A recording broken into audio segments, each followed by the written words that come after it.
Okay, so it's been 5 weeks, 4 chapters of Genesis, and 3 full dumpsters for my house move since the last time I was up here. It seems like a lot longer than that, but I have been looking forward to this. The presentation, the preparation through our walk through Genesis, and looking forward to show you some of the things that pastors dug up and some of the things I found in the dust alongside. As I began to prepare for this chapter, I noticed that pastor's notes only consisted of 4 pages. But before many of you begin to clap with expectation of an early night out, I decided to go on with chapter 21 as well. And so we are going from an early night to perhaps running to the early mornings of tomorrow, those early hours. It was interesting, as I began to look at chapter 20 here of Genesis, this section in my Bible listed it as Abraham's lapse at Gerar. And the verses, this section comes right after what we studied last week from Lot. We saw how Lot chose to take the easy road in life. He chose to live in the world, chose to seek the status and acclamation of the world. And he reaped the consequences of those actions, of that course that he took. The Bible does say he was a righteous man. And it says that the things around him vexed his spirit. But the question I always had was, why did he not leave? The people resented him. His son-in-laws looked at him as a joke. His wife, even as the city is being destroyed behind them, she turned around and looked. And the word there is gazed. She gazed upon it. She watched it. She regarded it. She obviously did not want to leave that lifestyle. And I say all this because Lot also did not teach his family the Mosaic, or the law, the moral code that God wanted them to follow. And it's just always kind of astounded me. Lot is a bad example of what a Christian should not be. But before we get our trumpets out and start to proclaim how we would have handled it so much differently, the Bible shows us the picture of Abraham, the man of faith, and that how he too stumbled in his walk with God. So as Pastor said, well, I'll do the introductory for chapter 20. Abraham is following God, but we see that he needs to be tried. He needs to be purified more than what he already has before the promise of the Son can be realized. He needs to receive further demonstration of divine favor. However, the difficulty that Abraham finds himself in chapter 20 is caused by Abraham himself. He got himself into this circumstance. On the very eve of the long hoped-for promise, Abraham, largely through his own sin, imperils that precious hope. Once again, as we see throughout Genesis, the sovereign mercy of God is made to stand forth supremely. God does not allow anybody else to stand up to take the glory from him. So it's been 20 years since Abraham was last down towards the south, towards Egypt. And perhaps because it's been 20 years, that maybe is the reason why his memory was perhaps a little bit dim about his misstep that he did when he was last down there. Abraham is now nearly 100 years old. And you know, your mind plays tricks on you when you get to that age. But I can still remember every major failing that I've had in my life. They seem to be burned into your memory. And no matter how hard you wish to have them erased, to forget about them, and sometimes you can for a short period of time, something comes along and immediately it triggers your mind, and the embarrassment and the despair of falling on your face comes back to the forefront of your thoughts.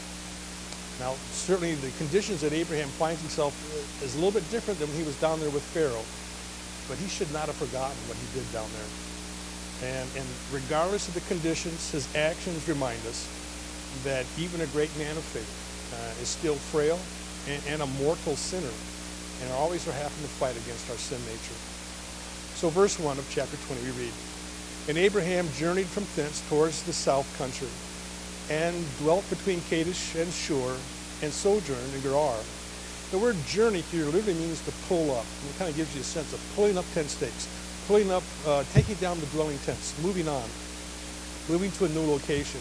And the reason for this move is not given to us.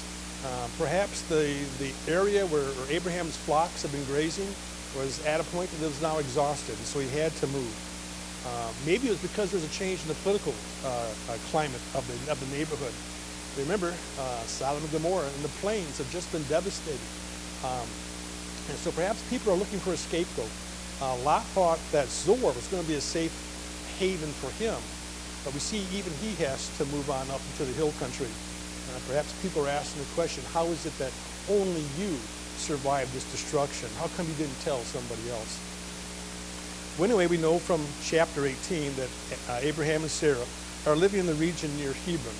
And so now they are traveling down to the southwest. And they're going down towards Kadesh. Kadesh is about 75 miles south of Hebron, down to Shur, which is about 135 miles. And so they're traveling between these two cities, these two locations. And the reason probably is because finding grazing, good pasture for their flocks. Remember, that was one of the reasons why Abraham and Lot had to separate. The land was not able to bear the grazing pressure of all their cattle, their sheep, their goats, their camels. So we go on to verse 2. It says, and Abraham said of Sarah his wife, she is my sister. And Abimelech, king of Gerar, sent and took Sarah. Well, it appears that Abraham was apparently kind of suspicious of Abimelech. He made this deception, calling Sarah his sister. We see this deception. He also did the same thing with Pharaoh back in Genesis chapter 12, verse 13, where again there he told Sarah to tell the Egyptians, yeah, you're my sister. And at that time, the princes of Egypt saw her, went and commended her to the Pharaoh, and the Pharaoh had her taken into his house. It's interesting to note that we will also see this same kind of deception done by Isaac in Genesis chapter 26. He will also be living down in Gerar, but he will tell an outright lie that Rebekah was not his sister as he claimed. It's interesting to note that the king at that time of Isaac is also called Abimelech. There's a question whether or not Abimelech is actual an individual's name or a title. Because we see in David's time, in 1 Samuel chapter 21, verse 10, the man's name is called Achish, the king of Gath. But in Psalm 34, the king's name is Abimelech. And so I think perhaps what we've got is Abimelech is a name or a title like Pharaoh was, or like Caesar. So instead of somebody, a particular man's name. So the Abimelech took Sarah. The term took does not necessarily mean took her to wife, but rather it's more likely that he brought her in, and she was placed into the king's harem. And it's kind of, Sarah, this is what happened to her last time with Pharaoh. But unlike last time where we were told that Pharaoh took her because of her beauty, this time there's no mention of why Abimelech took her. The commentators, of course, came up with two different reasons. First of all, he said, well, it's still her beauty. You've got to wonder about how beautiful Sarah actually was. She's 90 years old at this time. And if that is true, then men are still desiring her for her beauty. But there's a second reason, and some have assumed that Abimelech was looking for an arranged marriage. He wanted to get into the family of Abraham because of his power, because of his wealth, and he wanted to form an allegiance, an alliance with him. Well, verse 3 says, but God came to Abimelech in a dream by night, and said to him, behold, thou art but a dead man, for the woman which thou hast taken, for she is a man's wife. Again, we see God is intervening on Abraham's behalf here. It's interesting to know that there must be something special about Abimelech, because God willingly reveals himself to this man. And then when God tells Abimelech that he's a dead man, these are not words of doom and gloom, like this is what's going to happen regardless. Rather, as we see in verse 7, that this is a declaration of merited judgment. If you don't do what I tell you, this is going to be your end result. You see that God tells Abimelech the reason why he's being judged, that he's taken another man's wife. Again, such actions back then at that time were considered grave, were a terrible crime, and were worthy of punishment, worthy of death. So we see that God's declaration meets Abimelech on his level and expects Abimelech to understand and to honor the sanctity of the marriage bond. It's also interesting, as a note here, that though God does not address the concept of the harem, that does not mean that he condones the practice. Well, verse 4, it says, but Abimelech had not come near her, and he said, Lord, wilt thou slay also a righteous nation? The king's just been told he's a dead man because he's taken another man's wife. But Abimelech is quick to assert his innocency. He addresses God as Lord. It's, in this term, it gives us a knowledge, or at least a showing, that Abimelech had a limited awareness of God. And so he poses a question to God. He says, will you slay a righteous nation? What he's really saying, are you going to kill innocent people? And this kind of shows a depth of knowledge that he has of God. He knows that either, I guess he understands that God is just not a tribal God, but he's a God that has power over individuals and nations. And Abimelech also had confidence in God's justice. Well, verse 5, he said he not unto me, talking about Abraham, she is my sister, and she, meaning Sarah, and she, even she herself said, he is my brother. In the integrity of my heart and the innocency of my hands have I done this. Abimelech goes on the defense. That phrase, in the integrity of my heart, means his motives were unimpeachable. I didn't do this with any alternative motive. And he said in the following phrase, the innocency of my hands means his outward actions were also proper. Throughout this whole situation, this confrontation, Abimelech gives the impression of being a worthy and an upright person, a man who truly fears God. Well, verse 6, it says, and God said unto him in a dream, yea, I know that thou did this in the integrity of thy heart, for I also withheld thee from sinning against me. Therefore suffered I thee not to touch her. God's response is one of recognition of Abimelech's comparative innocency on this. In fact, he says that I regulated the course of events here to keep you innocent, to keep you from sinning. And then in verse 18, we'll see that God apparently had put some sickness upon the whole household of Abimelech to incapacitate them. Well, verse 7, it says, now therefore, God speaking, now therefore restore the man his wife, for he is a prophet, and he will pray for thee, and thou shalt live. And if thou restore her not, know thou that thou shalt surely die, thou and all that are thine. There's that merited judgment. Do what I tell you to, and you're going to live. Don't do it, and you're going to die. And in this verse, we see the first usage of the word prophet in the Bible.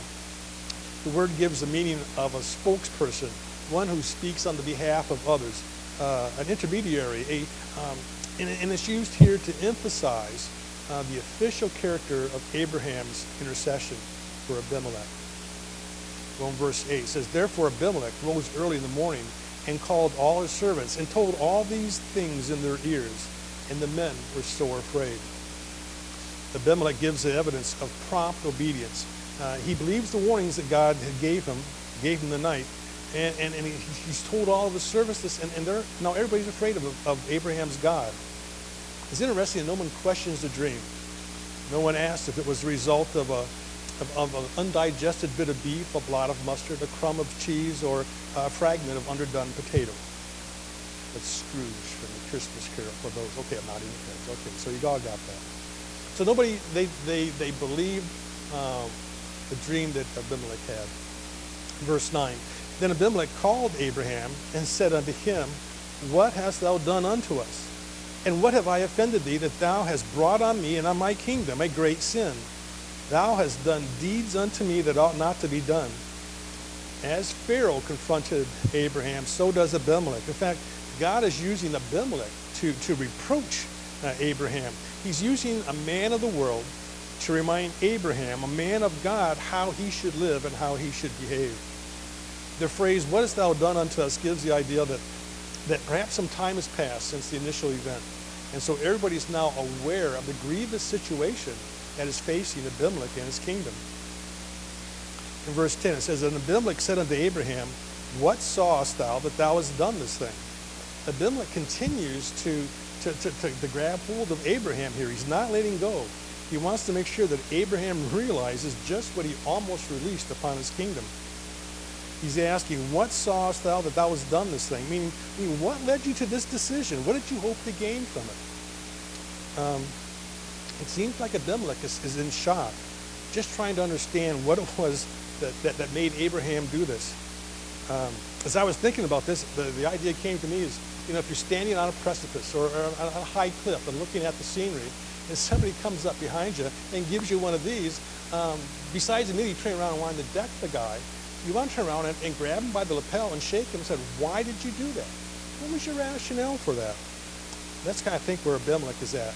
He's in that type of a situation. He just had a narrow brush with death, and he wants to know, why, Abraham, did you do that to us? Verse 11.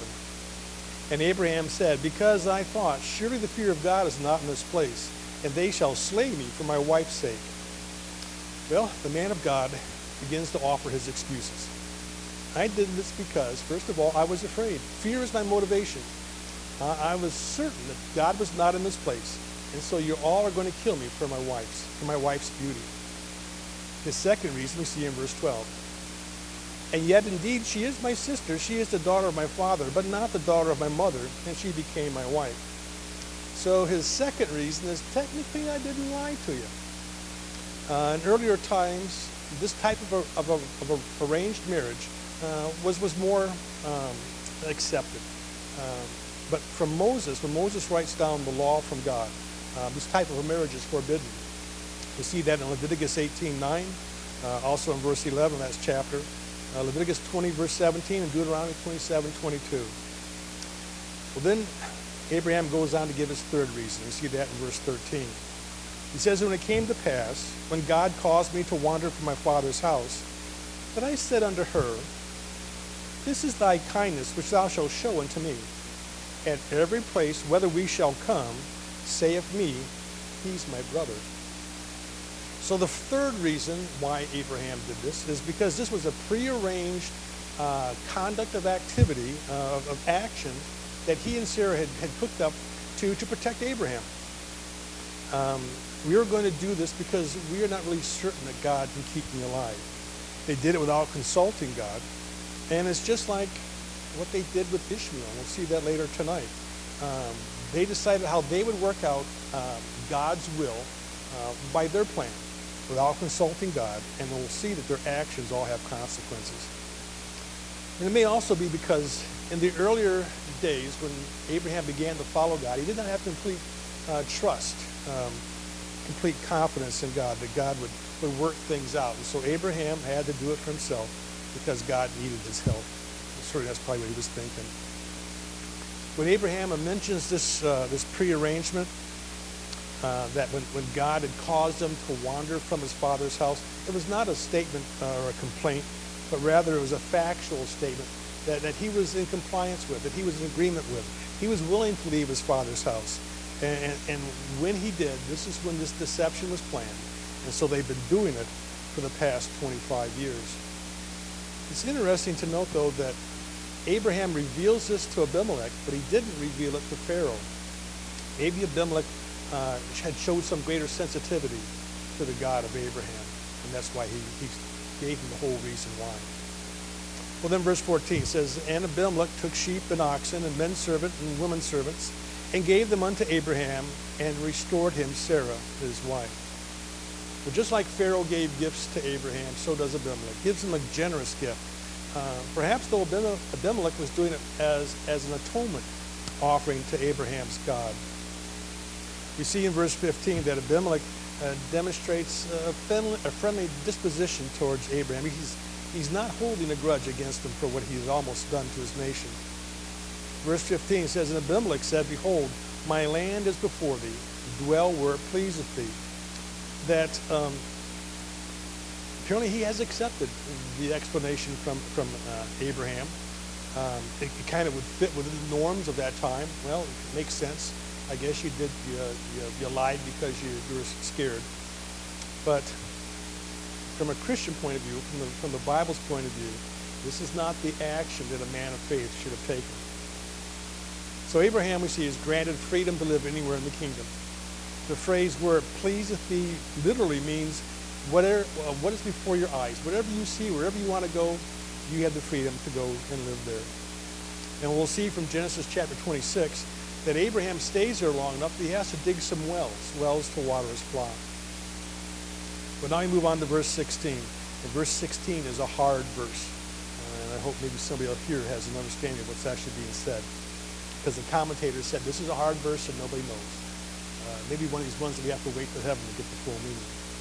Anyway, verse 16. It says, unto Sarah he said, behold, I have given thy brother 1,000 pieces of silver.